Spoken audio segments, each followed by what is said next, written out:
Bonjour et bienvenue dans la nouvelle vidéo du cerpi-officiel.be, coronavirus troisième et peut-être dernière vidéo sur le sujet. Pourquoi dernière vidéo? Eh bien parce que je vais peut-être me faire descendre en flammes par la critique et par YouTube, et peut-être pas que, et parce que le sujet en question sort des objectifs du CERPI qui, d'habitude, ne sont pas centrés sur les problèmes médicaux, mais bien sur le surnaturel, le paranormal et l'ufologie. Avant d'en venir au vif du sujet, je vous avertis tout de suite, c'est du lourd, et même du très lourd. Je vais m'entourer des précautions d'usage. Donc, je rappelle que je ne suis pas médecin et que mes seules compétences résident dans la criminologie et la technique d'enquête. Je fais le maximum pour vérifier mes informations, mais je ne suis pas infaillible et je n'ai pas le temps de gérer toute l'information ni de la vérifier à 100%. Ce que je vais vous livrer aujourd'hui n'est donc qu'une opinion personnelle qui n'a pas la prétention d'être le reflet de la réalité, mais qui semble, j'ai dit qui semble, se vérifier par certains arguments que je vais vous laisser libre d'apprécier ou pas. Il s'agira somme toute non pas d'une affirmation, mais plutôt d'une collection d'arguments, et je rappellerai à ce propos que, comme le disait le professeur Edmond Locard de la police scientifique de Lyon, les arguments ne se comptent pas, mais ils pèsent. Je pense donc avoir encore une fois été très clair. Ne prenez pas tout ce que je vais vous dire au pied de la lettre. Je pourrais très bien avoir tout faux. Le postulat en question, que je vais vous présenter donc sous la forme interrogative par mesure de précaution supplémentaire, est le suivant. Alors tenez-vous bien. Le Covid-19 ne serait-il finalement qu'une grosse, une énorme, une gigantesque arnaque financière, peut-être la plus colossale jamais vue? Alors, c'est y aller fort, évidemment. Qu'est-ce qui me permettrait de dire ça? Je rappelle que nous en sommes, au moment où je vous parle, à 15 488 décès dans le monde, et simplement le fait de le dire, je suppose qu'entre-temps ça a déjà changé, et d'un nombre encore bien plus important de contaminations. Donc, il est évidemment hors de question pour moi de manquer de respect à toutes les personnes qui souffrent, aux familles des victimes auxquelles je présente mes plus sincères condoléances, au personnel médical qui mérite toute notre considération, etc. Et il est donc hors de question aussi de prétendre que le Covid n'existe pas. Ce serait complètement stupide, d'autant que l'étude du génome serait établie. Le premier argument qui me vient à l'esprit réside dans l'incompétence, l'inconséquence, la stupidité incommensurable de certains membres de notre gouvernement. L'un de ceux-ci disait au début de la pandémie que la probabilité que la contamination atteigne la Belgique était très faible. Alors, on voit maintenant à quel point c'était une erreur. Mais qu'a-t-on donc pu imaginer alors que la Chine subissait pire que pendre? Est-ce que l'on a pu croire un seul instant que ne s'y trouvait aucun touriste belge, français, italien ou de toute autre nationalité et que ceux-ci ne reviendraient pas dans leur foyer rapportant du même coup le virus dans leur bagage? Qu'est-ce que l'on a pu croire qui allait se passer alors que la Belgique était entourée de toutes parts de pays où sévissait déjà la pandémie? Est-ce qu'il fallait considérer la Belgique comme ce village d'irréductibles Gaulois belges qui résistait encore et toujours à l'envahisseur romain? Bon, oui, bon, romain, peut-être qu'il vaudrait mieux mettre ça un peu sur le côté pour le moment. Par contre, eh ben, profitons-en pour rendre hommage à Uderzo, si vous voulez, en quelque sorte, le papa d'Astérix. Est-ce que l'on comparerait aussi la Belgique au fort d'Ebenemal pendant la Deuxième Guerre mondiale, celui qui était réputé imprenable, du moins avant l'attaque des Allemands, et qui a pourtant été pris en quelques heures seulement? Je ne sais pas comment il y a moyen de faire preuve d'autant de naïveté, de manque de prévoyance, de lucidité. Je préfère penser qu'il s'agit simplement de conneries, mais une connerie à ce niveau, dans notre gouvernement, c'est impensable, et que j'espère aussi que cela n'a pas été voulu ou calculé. Il s'agit en tout cas, à tout le moins, de négligence, et malheureusement, cela a contribué à retarder l'établissement de mesures préventives. Qu'est-ce qu'il faut penser, à l'heure des communications modernes, au sens large de ce délai d'environ un mois entre le début de l'épidémie en Chine et la prise en considération chez nous et par extension dans les autres pays européens. J'ai déjà dit, on a très peu parlé de ce P4 de Wuhan dans les médias mainstream, et peut-être effectivement qu'il n'y est pour rien. Mais dans les articles néanmoins existants sur le sujet, qu'on trouve si on veut bien s'en donner la peine, hein, il faut chercher, on se veut pleinement rassurant en corrigeant la distance séparant ce laboratoire du marché aux chauves-souris et en précisant qu'il n'en est pas éloigné de 300 mètres, comme on l'avait prétendu précédemment, mais bien d'1,6 km. Ah, voilà qui change tout. Non mais là, vous êtes sérieux ou quoi, hein? Vous pensez vraiment que 1,3 km de différence pèse beaucoup dans la balance, alors que d'un autre côté, on signale maintenant l'abondance des possibilités de contamination par simple contact d'objets. Vous pensez qu'un Chinois ne serait pas capable de se déplacer sur un peu plus d'1 km? Non mais allô quoi. Bon, l'article continue d'attaquer l'hypothèse conspirationniste en évoquant les 900 km de distance qui séparent soit les chauves-souris, soit les pangolins, soit les deux, oublieux de ce que les chauves-souris peuvent être migratrices. Mais passons, les pangolins migrateurs, c'est plus difficile à imaginer, à moins évidemment que l'on veuille dire qu'ils se grattent que d'un côté, puisque ce seraient des migrateurs. Oui, je sais, bon, elle était facile celle-là, mais bon, j'ai pas pu m'en empêcher, quoi. Alors, il est plus intéressant d'apprendre, via le même article, que le P4 de Wuhan, ou un autre établissement relativement similaire, a bien travaillé sur des chauves-souris, même s'il s'agissait d'une autre époque, pas si éloignée toutefois. D'un autre côté, d'autres évoquent bien le P4 de Wuhan, mais pour lever un quiproquo quant à des activités remontant à 2003 et donc sans aucun rapport. Ne serait-on pas occupé de noyer le poisson, avarié ou pas? Eh bien, en tout cas, il n'existe aucune conclusion formellement négative dans l'article dont je vous parlais. Pas de preuve du contraire. Bref, ce qui est net, c'est le flou. Apparaît donc, comme par enchantement, ou disons plutôt par ensorcellement, un nouveau virus complètement inconnu, pour lequel personne au monde n'est immunisé. Le terrain de bataille est donc prêt, et les soldats désarmés sont présents, prêts à rien en fait. Pas de panique, en 10 jours, on va bâtir un nouvel hôpital. Pas de panique, on va vite bâtir un nouvel hôpital. Ça me paraît un peu contradictoire aussi, hein. Et de l'autre côté, pendant ce temps-là, il faudra 3 ou 4 semaines pour monter une tente. Bon, logique. On va aussi assister à un flot d'absurdités. Non seulement de grands rassemblements dans les grandes surfaces pour mieux se faire contaminer en espérant peut-être pouvoir se soigner à grand renfort de pâtes et de papier cul, en maintenant des élections tout en invitant les gens à rester chez eux, en instaurant des obligations telles que l'attestation sur l'honneur de la validité de ces déplacements, y compris dans des régions où l'on ne voit pas le moindre gendarme à moins de 50 km et où les gendarmes n'interviennent même pas dans les cas graves. Pourquoi faire, puisque l'attestation est là en arme absolue contre le conardovirus, le rempart infaillible contre la contamination. Je voyais ici dernièrement dans mon pays un exemple de contrôle de justification des déplacements. Un policier, cette fois, parce que chez nous il n'y a plus de gendarmerie, un policier donc arrêtait un automobiliste et lui demandait où il se rendait et pourquoi faire.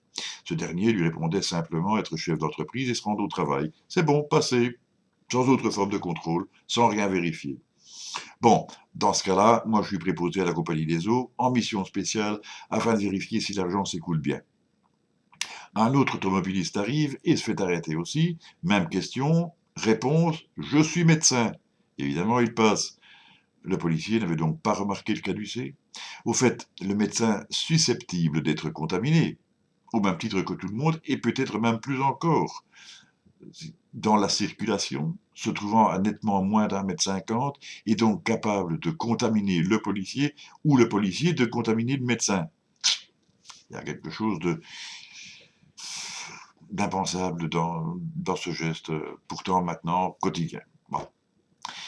On sait aussi qu'il n'y a pratiquement pas eu de contrôle dans les aéroports, chez nous en tout cas. Bref, on s'est comporté un peu comme si on laissait la porte grande ouverte face à un ennemi qui se moque bien des frontières et qui se propage à la vitesse de l'éclair.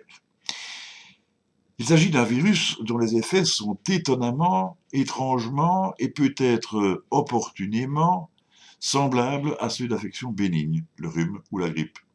Oui, sauf que ici, on en meurt. Ah, grande révélation, comme si on ne mourait pas de la grippe, et peut-être même plus que du coronavirus. Mais dans un ensemble tonitruant, on va tout mettre en œuvre pour faire peur à la population. Surtout, ne paniquez pas. Effet contraire assuré. Hein. Nous sommes en guerre, nous sommes en guerre, nous sommes en guerre. Vous connaissez le refrain. Voilà qui va rassurer tout le monde.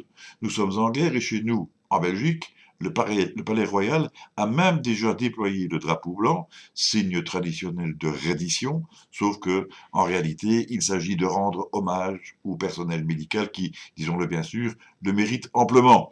Ce drapeau blanc est évidemment symbolique et ce n'est pas dans le sens de la reddition qu'il faut le comprendre, mais il n'empêche que ça marque quand même les esprits et que dans un contexte dit de guerre, beaucoup y voient déjà la défaite.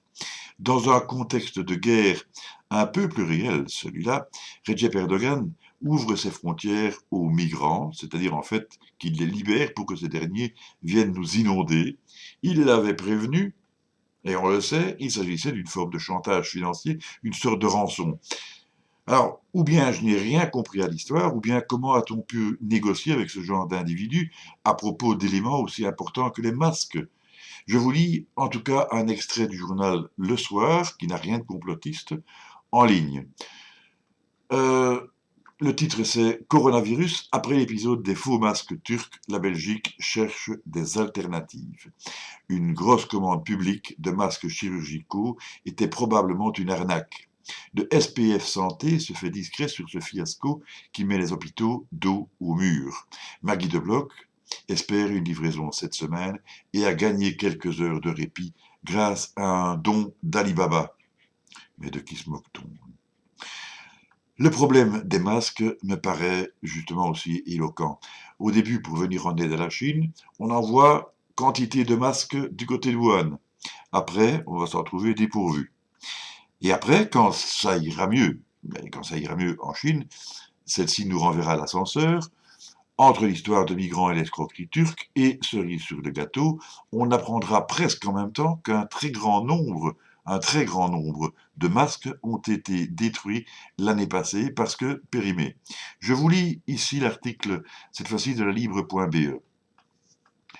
Alors voilà, l'an dernier, la Belgique a procédé à la destruction d'un stock stratégique de plusieurs millions, pas en millions, hein, de masques de protection de type FFP2. Donc ceux justement qui sont les plus utiles pour le personnel médical et qui étaient parvenus à leur date de péremption. Bon, mais sans procéder à leur renouvellement par souci d'économie, rapporte lundi Le Vif sur son site internet. Ces quelques 6 millions de masques FFP2 avaient été acquis à l'occasion de l'épidémie de grippe H1N1 en 2009. L'an dernier, le gouvernement avait toutefois décidé de procéder à la destruction de ces masques, ceux-ci ayant atteint leur date de péremption. Mais par souci d'économie, dans le budget des soins de santé, le ministre Maggie Debloc a décidé de ne pas renouveler cette réserve, affirme le site d'info. Celui-ci appuie ses informations sur base d'une copie du procès-verbal de la réunion du 6 février dernier du Risk Management Group que le VIF s'est procuré. Depuis l'émergence du coronavirus SARS-CoV-2 en Europe, les autorités belges cherchent tous azimuts à se procurer des masques de protection, notamment de type FFP2, lesquels font cruellement défaut auprès du personnel médical appelé à soigner les personnes atteintes ou soupçonnées d'être atteintes par la maladie. Alors, afin de n'utiliser qu'un extrait en guise d'illustration et de ménager les droits d'auteur, je vous résume la suite, car il ne serait pas honnête de ma part de ne pas signaler l'argument de défense. Le ministre de la Santé se défend d'être resté inactive et signale s'être inquiété de l'argent du contribuable en mettant en œuvre un autre système de gestion, un plan basé sur une tournante qui protégerait et répartirait mieux le stock. Ok. En attendant, ces masques détruits seraient sans doute venus à point, à défaut de mieux, aux médecins qui ont travaillé de manière héroïque en frôlant la catastrophe sanitaire, et disons aussi que certains médecins ont été contaminés et que d'autres seraient même décédés. Bon, alors attention parce que jusqu'ici on s'est amusé, c'était en fait un petit échauffement. Le lourd arrive progressivement, mais il arrive, et il va arriver même de plus en plus rapidement, vous allez voir. Parce qu'en fait, il y a, je vous disais dans ma vidéo précédente que bon nombre de malades en Italie ne mourraient probablement pas du Covid-19, mais bien des effets secondaires provoqués par les principes actifs administrés en relation avec leur pathologie préexistante. Bon, mais quand on voit le nombre de personnes qui souffrent de pathologies diverses, y compris le rhume et la grippe, en passant par toute une autre panoplie de calamités, et quand on lit les notices, parce que je figure parmi ceux qui lisent les notices, je sais c'est assez rare, mais vous voyez que ça existe. Les notices donc qui accompagnent les médicaments, on en vient à se poser la question, ceux-ci sont-ils vraiment destinés à nous soigner, ce dont on viendrait à douter, ou à provoquer d'autres maladies, ce que l'on viendrait bien à croire? Ce que je peux toutefois vous garantir par mon expérience personnelle, c'est que la seule lecture des notices en question dissuade d'encore vouloir se soigner, sans compter que le prix de ces produits, même lorsqu'ils sont remboursés par la mutuelle, dissuade déjà de vouloir les acheter. Je rappelle qu'actuellement, en traitement pour une affection relativement bénigne, avant d'être traité, je pouvais travailler et rien n'était soigné parce que le traitement n'était que symptomatique et non causal. Peu après ma reprise, le traitement lui-même m'a écarté du travail par ses effets secondaires sur le système immunitaire. D'autres effets secondaires sont venus s'y ajouter. Pourtant, la pathologie n'est toujours pas guérie, loin s'en faut, puisque je fais déjà l'objet de rechutes avant même la fin du traitement initial. Il faut suivre, hein. Mais en même temps, c'est assez représentatif.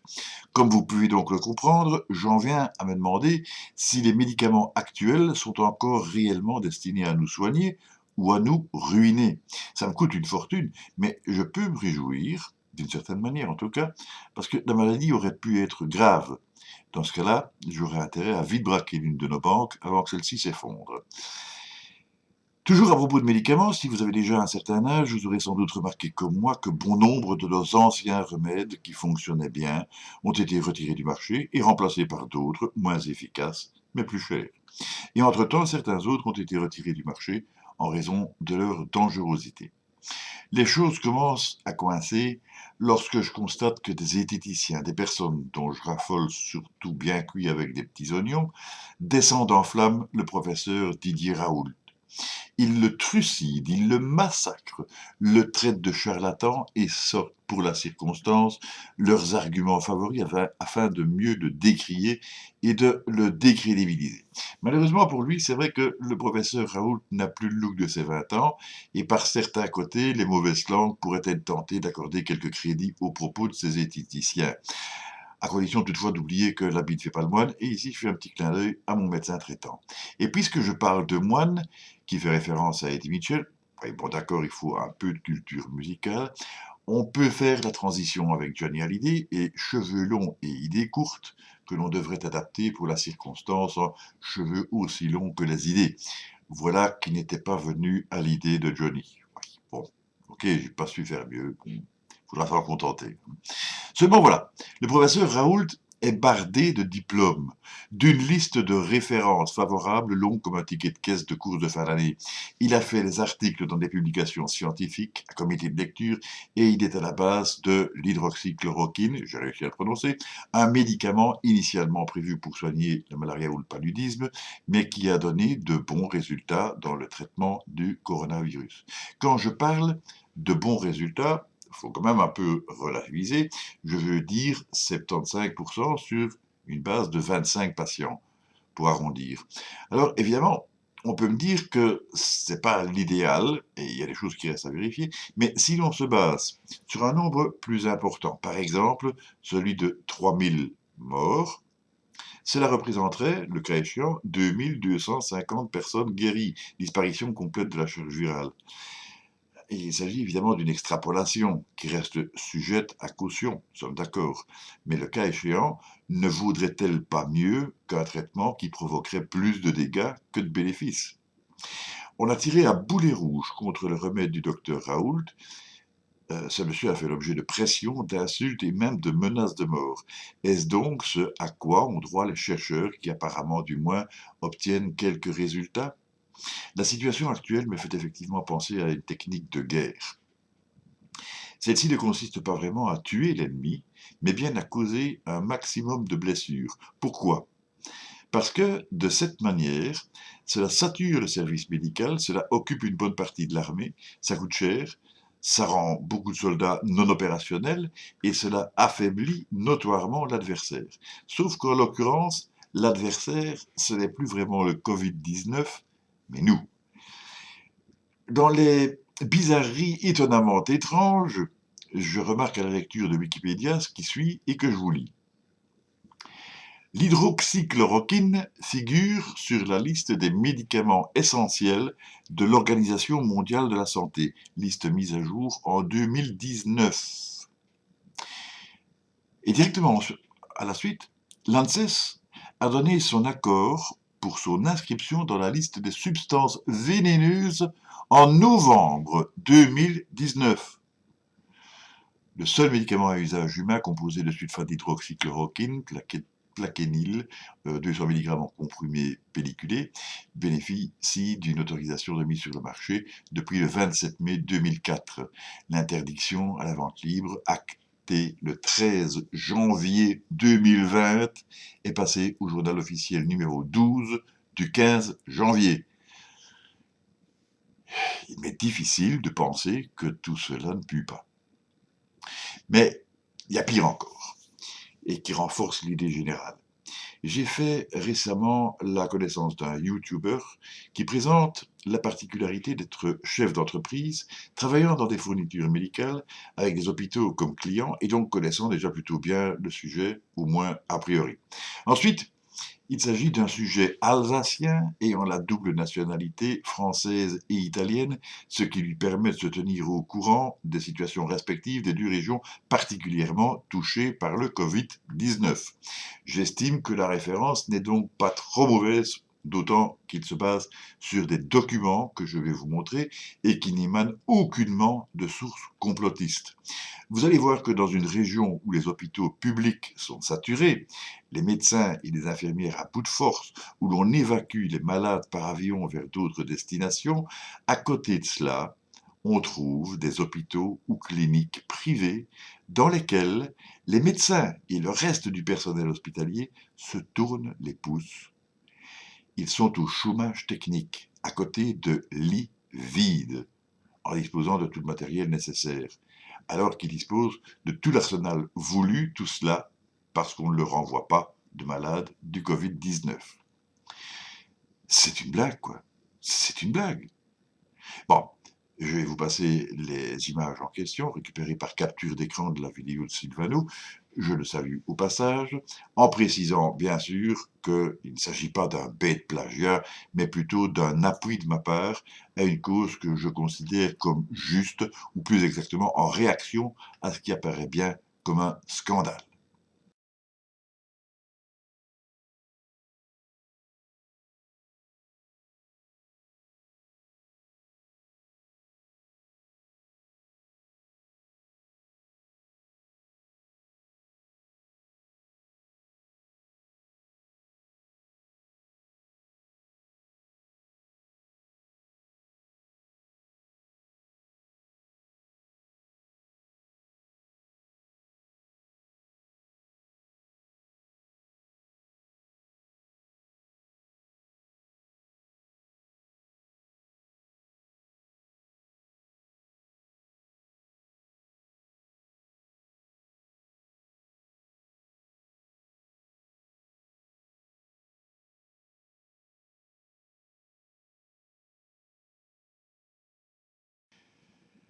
Alors, tout ceci ne peut pas être considéré comme du complotisme. La situation désastreuse de la région de Mulhouse, en Alsace, a bel et bien été présentée, pas plus tard qu'hier, au JT de RTL TVI, donc on n'invente rien sur ce plan.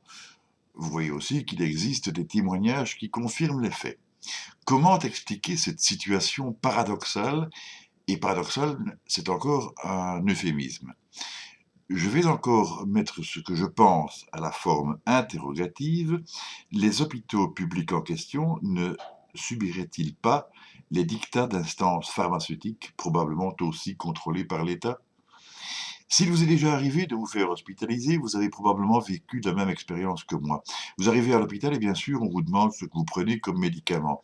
Vous en citez la liste et bien alors vous remplissez un formulaire dans ce sens et vous devez remettre aux infirmières les médicaments correspondants que vous auriez emportés avec vous. On vous les rendra à la sortie.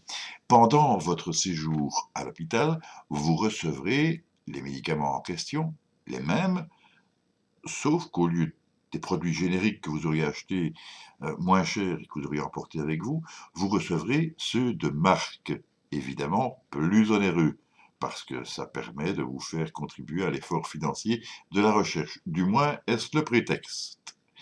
Et on vous les fera payer au prix plein. Dans une clinique privée, les choses se passeraient-elles de la même manière?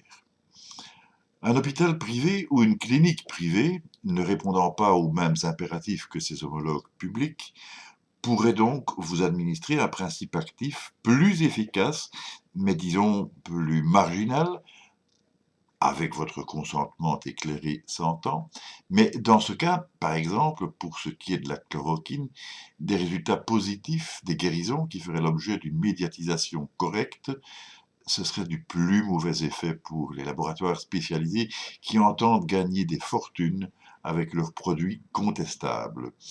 Ce serait aussi du plus mauvais effet pour les zététiciens, parmi lesquels, c'est bizarre, j'en connais même un qui était immunologue. C'est amusant.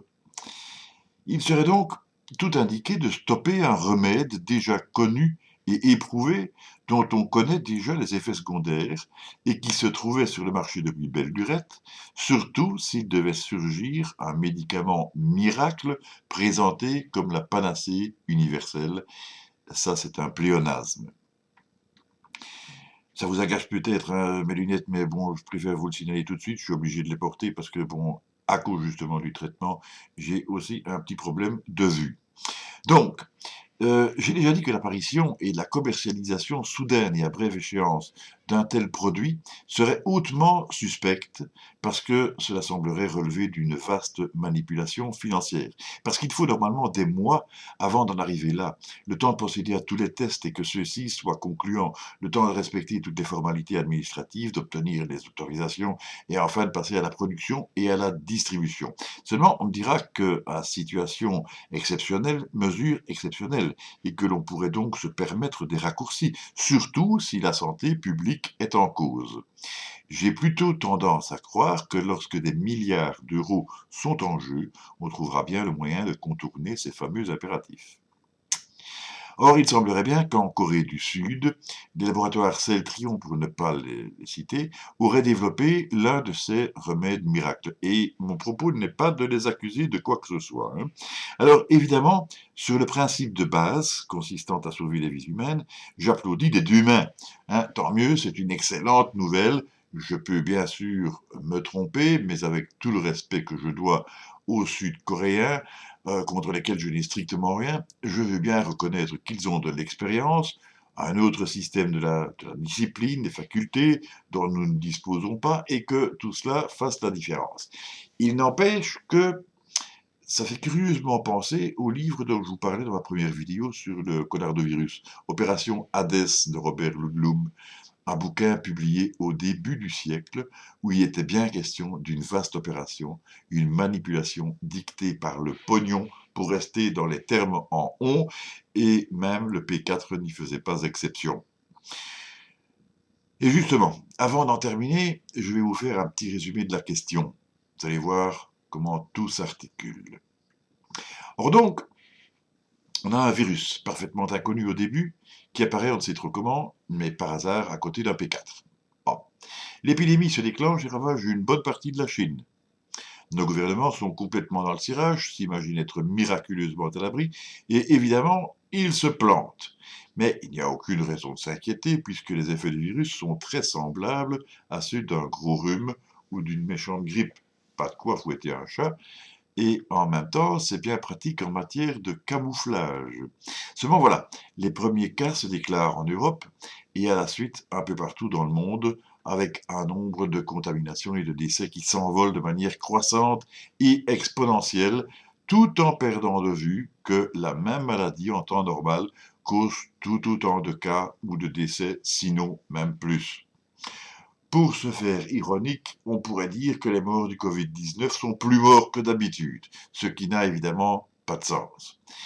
Comme les choses s'aggravent et que la situation sanitaire se dégrade très rapidement, nos gouvernements s'emploient à mettre en œuvre des mesures de plus en plus drastiques et liberticides, tout en instaurant un climat de peur, de panique, de terreur.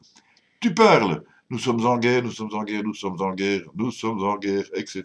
Surtout ne paniquez pas. Et évidemment, c'est la panique. Les médias embrayent et donc en accentuant le mouvement, en matraquant la population, en martelant le leitmotiv du danger invisible qui est à nos portes, qui est partout, qui se propage comme un feu de brousse. On voit apparaître des militaires, on renforce les mesures, on parle même de couvre-feu, la police veille, les frontières sont fermées, un peu tard aussi, mais bon, comme on a un ennemi invisible, on peut imaginer n'importe quoi, comme les symptômes sont ambigus, tout le monde peut se sentir concerné. Les images que nous recevons sont catastrophiques et on ne compte plus le nombre de personnes qui viennent illustrer à tort ou à raison la gravité du problème. Le docteur De Vos est atteint, il le craignait depuis déjà un bon bout de temps, mais c'était assez prévisible, comme il le disait lui-même, puisqu'il était en première ligne. Mais il y a aussi l'animateur Vincent Maréchal, le fils de l'ex-Miss Belgique Julie Taton, Eliakim Mangala, ancien joueur du Standard de Liège. Idem pour Marwan Fellaini, on a parlé même de Céline Dion, de Cristiano Ronaldo, de Tom Hanks et de sa compagne, du roi de Norvège, de tel ou tel député, etc. Vraies ou fausses, ces informations sont entendues et l'ensemble fait qu'au final, le but est parfaitement atteint, c'est-à-dire que la population est superbement conditionnée, comme dans une immense campagne publicitaire parfaitement orchestrée, un véritable son et lumière avec tambours et trompettes, majorettes et fanfares. La population est donc conditionnée, prête à acheter le remède miracle qui arrive comme le Messie. Et ici, je ne vais pas faire de jeu de mots avec Ronaldo, par exemple. Hein. Et ce n'est pas tout. Ces populations, on l'a discipliné. On lui a encore supprimé des droits pourtant fondamentaux au nom d'une noble cause s'entend. Et oui, puisque non content de limiter nos déplacements, d'interdire les rassemblements, d'imposer la distanciation sociale, autant de mesures dont je ne conteste pourtant pas le bien fondé, pour autant que la cause soit juste et réelle, mais il y a d'autres choses en parallèle. Ainsi, dans certains cas, en accueillant les malades, on saisit leur smartphone et l'on consulte leurs applications afin d'identifier tous leurs contacts. L'avantage, c'est que l'on pourra ainsi dépister d'autres contaminés. Ok, l'ennui, c'est que la contamination ne se propage pas par SMS, ni par MMS, ni par communication directe, ni via Skype ou Messenger, Facebook ou n'importe quel autre réseau social. Et que donc, à côté d'une recherche réellement utile, on pourra aussi glaner quantité de renseignements sur vos fréquentations, votre orientation sexuelle, vos déplacements, vos paiements, vos petites magouilles éventuelles, vos éventuelles infidélités, etc., etc., etc. Et le problème, c'est que j'ai bien l'impression de ne toucher ici qu'une toute petite partie de l'iceberg. Voilà, vous savez à présent ce que je pense. Je bien dit ce que je pense. Hein. Personnellement, je ne suis pas encore atteint, et peut-être que si je devais contracter le coronavirus demain, je parlerais tout autrement. Je ne sais pas. Personne ne peut prédire comment on réagirait en pareil cas. Pour ma part, surtout avec ce que je viens de vous dire, je crois que je refuserai le remède miracle parce que le monde qui nous attend me paraît particulièrement sombre et aussi obscur que le remède en question. Seulement voilà, dans le conditionnement qui sera le nôtre, il sera très facile de nous dire si tu ne te soignes pas, c'est ton problème. Mais ne perds pas de vue que tu risques de contaminer les autres. Ce qui sera exact, c'est vrai. C'est vrai. Reste juste à savoir où se situe la véritable contamination. Et puis de toute façon, ce sera obligatoire et on achèvera de vous convaincre en vous persuadant que le produit en question ne vous protège pas seulement contre le Covid-19, mais également contre toutes les souches du coronavirus qui, rappelons-le, est une famille, un terme générique. Voilà. Avant de nous quitter, je voudrais encore dire que tout ce que je viens de vous présenter n'a pas la prétention d'être vrai à 100%, et j'espère encore franchement me tromper. L'hypothèse que j'ai avancée ici n'est pas incompatible avec les deux autres qui figurent dans ma précédente vidéo. À la rigueur, elle pourrait même les compléter. En effet, si l'on prévoit un effondrement économique, pourquoi certains secteurs ne tenteraient-ils pas de tirer la couverture au même titre que d'autres s'accordent des parachutes dorés? Dans le deuxième cas, le plus terrible, la compatibilité est absolument criante. Je ne vais pas non plus jouer les prophètes de mauvais augure. Peut-être que d'ici quelque temps, après la crise, après le confinement, tout cela ne sera plus qu'un mauvais souvenir. Peut-être aussi qu'on fera une grosse fête avec un immense rassemblement qui permettra le retour du virus. En attendant, soyez prudents. Suivez quand même bien toutes les recommandations. Ne faites pas les cons. Restez calmes et portez-vous bien. Je vous souhaite plein de bonnes choses. À bientôt. Salut.